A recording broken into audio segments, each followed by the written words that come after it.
প্রিয় দেশবাসী, আসসালামু আলাইকুম।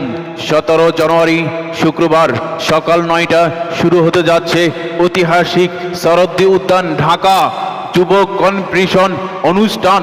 যুব কনভেনশন অনুষ্ঠানে যোগ দিন দলে দলে। আমার ভাই তোমার ভাই, পাশে আছে যত ভাই, সকল ভাইকে নিয়ে শরদ্দি উদ্যান যুব কনভেনশন অনুষ্ঠানে যোগ দিন দলে দলে। যুব কনভেনশন অনুষ্ঠানে বক্তব্য রাখবেন সারা বাংলার আলোড়ন সৃষ্টিকারী এবং সকল মানুষের হৃদয়ের স্পন্দন এবং জাতির রাহবার, মুসলমানদের এই যুগের শ্রেষ্ঠ নেতা সৈয়দ মোহাম্মদ রেজাউল করিম পীর সাহেব চরমনাই। সৈয়দ মোহাম্মদ রেজাউল করিম পীর সাহেব চরমনাই আরও দেশ বরেণ্য ওলামায়ে কেরামগণ বক্তব্য রাখবেন। ঢাকা সেই শরদ্দি উদ্যানে 17 জানুয়ারি শুক্রবার যুব কনভেনশন অনুষ্ঠানে যোগ দিন দলে দলে। আমার ভাই তোমার ভাই, চলো এবার যুব কনভেনশন অনুষ্ঠানে যোগ দিই দলে দলে।